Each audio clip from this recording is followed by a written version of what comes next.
Today I am going to explain the experiment number 8 of physics 2, the output impedance of a function generator. So what is our objective? We are going to find the value of output impedance which will be used in the function generator. So how we are going to find the value of this output impedance? By using the cathode ray oscilloscope. So what are the apparatus today we are going to use? We are going to use a function generator. We are going to use the cathode ray oscilloscope, and also we are going to use one variable resistance box. So if you just have this arrow mark, it indicates there are different values of resistance will be there. Okay, now we can just have a look. Okay, let's just have a look of this this circuit diagram. This is our objective. We are going to find the value of this R out. Okay, understand, my dear? So these three devices today we are going to use, and the most important thing, our objective is to find the value of this R out. R out is nothing but output impedance, output resistance. Okay, now we can see the apparatus. CRO, resistance box, variable resistance box. There are different values of resistance is given here. So you have to apply the resistance what is given in the table. And also we are going to use the function generator. My dear, today we are going to use the different types of function generator because we have two different types of function generator, and in this function generator we are going to give the input as 500 Hertz. Clear? So we are going to use this function generator, we are going to use this resistance box, and also we are going to use this cathode ray oscilloscope. Clear? So first you have to give the signal here. How much signal you are going to give? You are going to generate the signal based on 500 Hertz. So you can just have a look here. We have two turning knobs. Both turning knobs is nothing but for setting the frequency. So here by adjusting this, you can set this 504, and this is also for setting the frequency, fine adjustment. So the most important thing, we have to set 500 Hertz.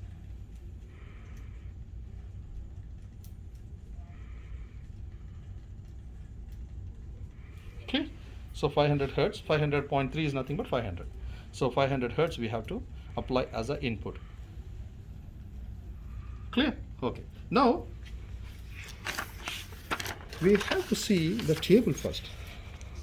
So we give 500 Hertz in the function generator, and based on that 500 Hertz frequency, the signal will appear. Whatever the signal you gave there, that signal will appear here. That means function generator is used to generate the signal.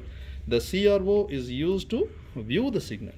Clear? So here, once you give the 500 Hertz in the function generator, the signal, the sine wave will be appear here, and we are going to measure something from the sine wave. That means again we are going to find the number of divisions, what we did in the previous experiment. Clear? Okay. Just see this table, my dear. What are the informations is given here? We already set 500 Hertz in the function generator, and you have to set the resistance value. The resistance value in terms of 20, 40, 60, 80, 100, 120. That means 20 difference. Am I right? So 20, 40, 60, you have to give the resistance. Better, we have to set the resistance here. 20. So you have to turn the knob to 2. So 2 multiplied by 10 gives you 20. 4 multiplied by 10 gives you 40. 6 multiplied by 10 gives you 60. So likewise you have to set the resistance value in this resistance box. Okay. Now what I'm going to do, you can just see the screen. I'm going to turn on this cathode ray oscilloscope. Once you turn on this, what you will get? Only you will get the line. Why? Because we set only the frequency, but the resistance value we did not give. Am I right or not? So what I have to do, I have to set the first resistance. What is given in the table? What is our first resistance? 20 ohms. So this value I am going to set here. Once I gave this 20, you can see the screen, sine wave appear. Clear, my dear? So in this sine wave, we are going to find the number of divisions. Now you can see the second column. We are going to find the number of division bottom to top. So last experiment we measured some reading in two big tables. Am I right? The first table we measure the number of division horizontally. If you see the signal,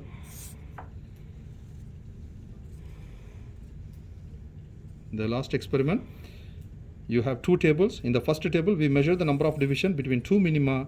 In the second table, we measure the number of division from the top peak to bottom peak. Am I right? So in this experiment, what we are going to do, we are not going to measure anything horizontally. We are going to measure the number of division from the top peak to the bottom peak. Clear? That information is given in the second column. We are going to measure the number of division from bottom to top. So if you see here, we got the very good sine wave. So what I am going to do, by using this, I am going to set on a line and I am going to measure the number of divisions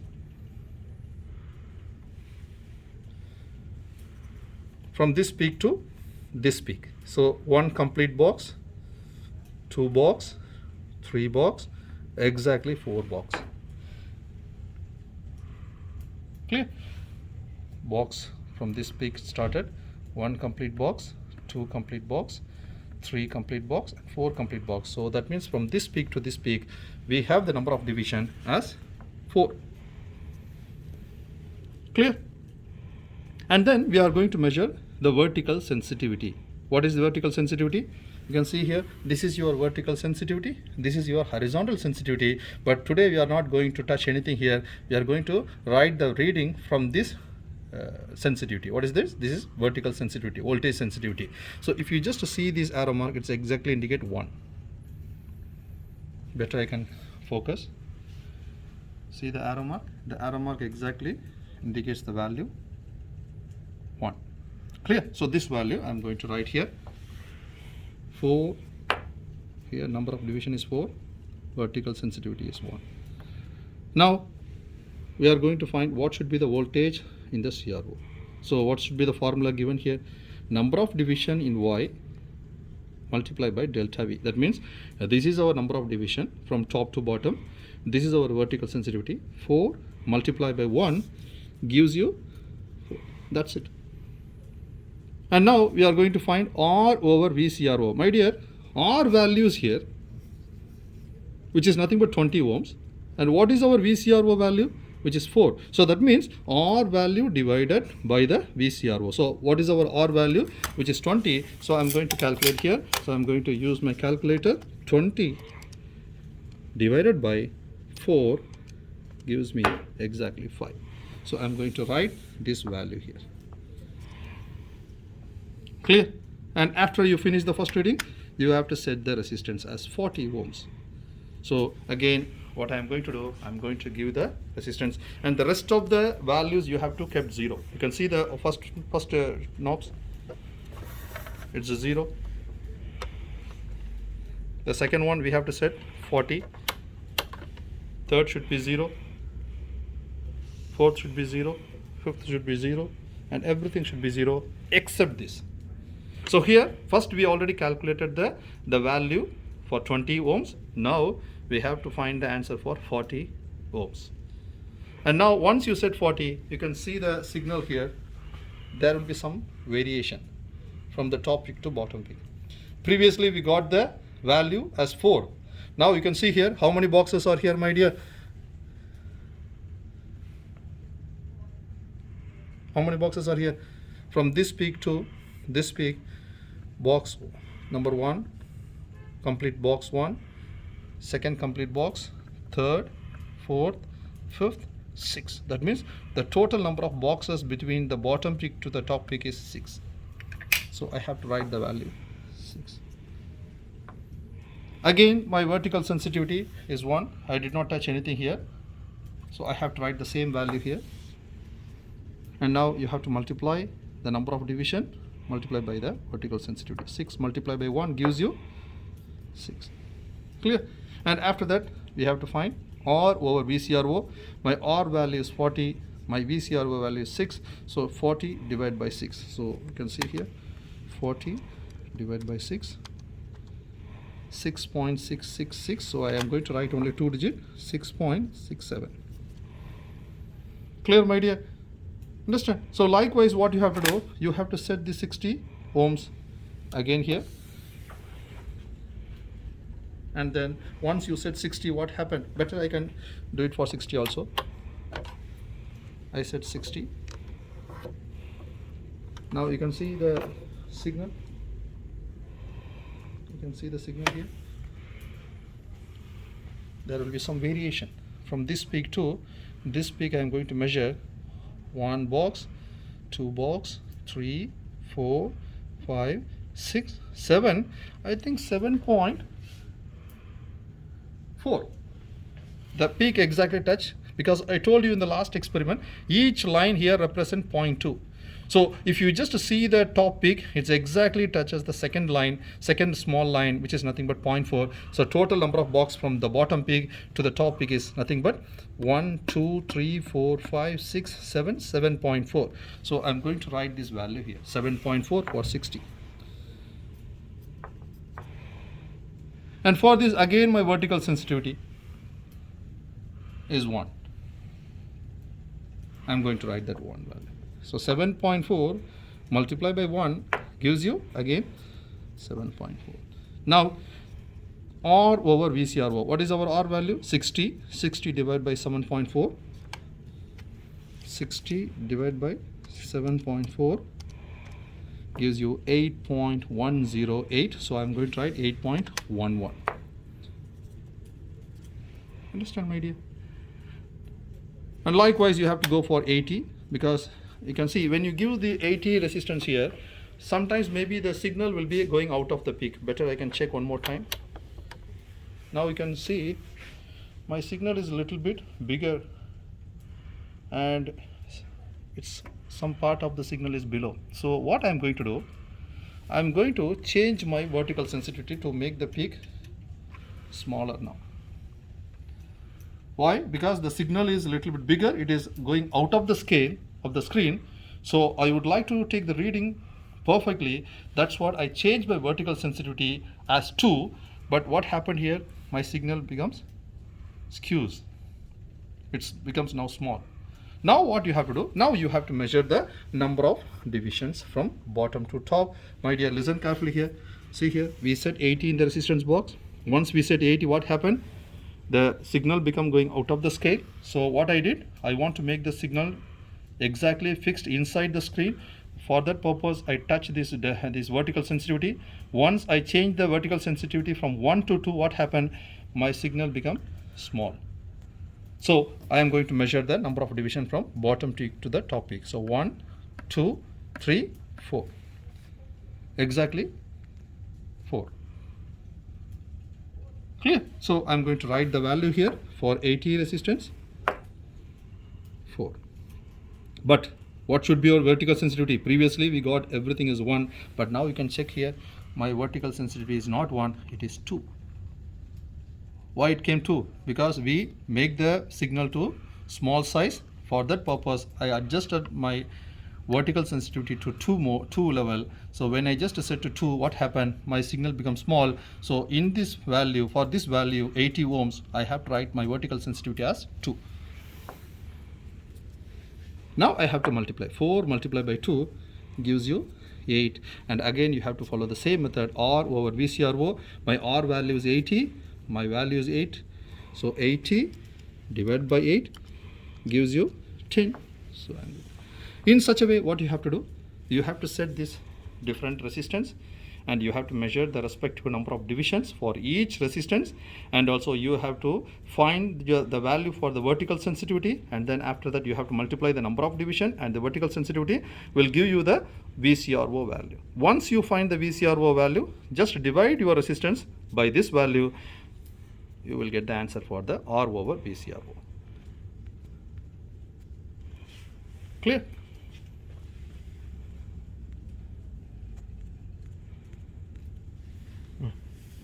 Okay, once you complete the table, after you set the value for 100, 120, 140, 180, what happened? You will fill this table. Once you find, what you have to do, my dear, you have to find the average of the resistance.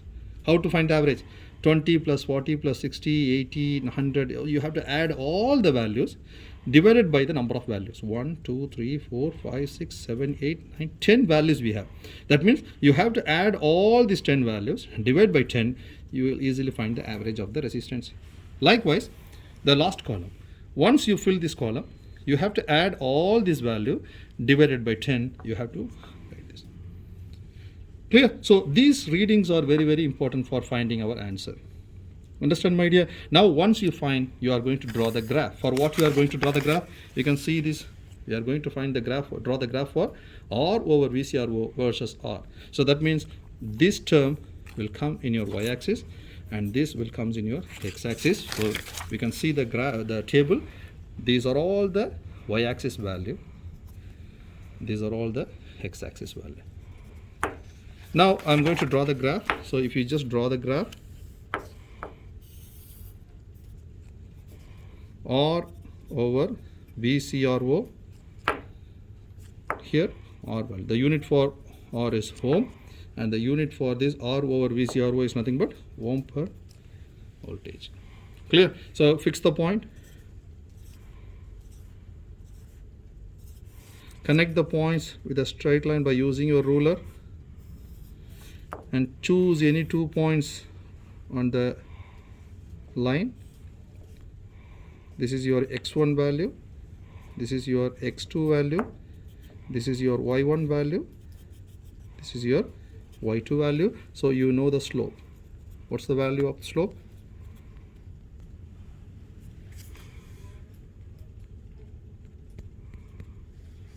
y2 minus y1 over x2 minus x1. So after you substitute the value, you will get the answer of the slope, and the unit for the slope when you y over x. So when you said y over x, what will happen? This ohm will cancel with this ohm. Finally, you will get the unit as 1 over volt is your unit for the slope. But this value is exactly equal to, you took R over VCRO in the y-axis, you took R in the x-axis, which is the value of R over VCRO divided by R. This value is nothing but your slope value. Once you set this, what happened, my dear? You will get 1 over V. 1 over V is nothing but 1 over voltage, and its unit is 1 over volt. Clear? So this value we are going to use in our data analysis. Now for data analysis, which equations we are going to give? My dear, this equation we will give in your paper. This equation we are going to give in the paper, and you have to rearrange this equation in terms of R out. So when you rearrange, what you will get? When you rearrange this equation, what you will get, my dear? You can just see here. So you have to rearrange this equation. How to rearrange this equation? I will tell here. I will explain here. R over VCRO, which is equal to R over V plus R out over V. So we have to rearrange this equation in terms of R out. So for that, how I am going to modify this equation? I am going to write this equation as R over VCRO, which is equal to, how I can write? I can write this as 1 over V multiplied by R. I can write this equation like that. Am I right? Plus R out over V. Now I am going to rearrange this. So I am going to keep this term here. I am going to move this term to the left hand side. So what you will get? R out over V, which is equal to R over VCRO. When this term goes to the left hand side, it becomes negative 1 over V of R. Clear? Now what I am going to do? I am going to take this term, I am going to bring this term here, because this V is common for both the term. So how you have to write? R out, which is equal to, this V will go here, and the unit for this is nothing but V. So V multiplied by R over V, because R over VCRO is nothing but the voltage. So I don't want to write this CRO. So R over V minus, already one over V is there. When you bring this V here, what happened? This V get cancelled with this V, and finally you will get only the R value. Clear? Clear, my dear? Now what I am going to do? I am going to write something. So this is our VCRO. And here, what is our slope? Our slope is 1 over V. But if you saw the equation, here we have only V. That means it is the inverse of slope. Therefore, R out, which is equal to slope multiplied by the average of R over VCRO minus the average of R. So this equation, you can see here, this is our equation. So no, sorry. This is 1 over slope. because 1 over V is the slope, therefore V is nothing but 1 over slope. Okay, so once you find the slope value here, you have to take this value, you have to substitute that value here. For this R over VCRO, you have to take the value from here after you find the average. For this average of R, you have to take this value, you have to substitute the value here. Once you substitute the value, you will easily find the value of R out, and the unit for R out is ohm. Clear? My dear, why I just wrote this 1 over slope? Because here we got only V. But what should be your slope? My slope is 1 over V. So 1 over V is the slope. Therefore V, which is equal to 1 over V, is nothing but slope. Therefore V, which is equal to 1 over slope. That's what in this place of V, I substitute 1 over slope. Clear? So once you substitute the value of this average of R over VCRO and the average of this R, you will get the value of R output. Your R out is nothing but it is closer to 50 ohms. If you got the answer closer to 50 ohms, your answer is correct. Understand? So this is the explanation for your experiment number 8, output impedance of a function generator. Thank you.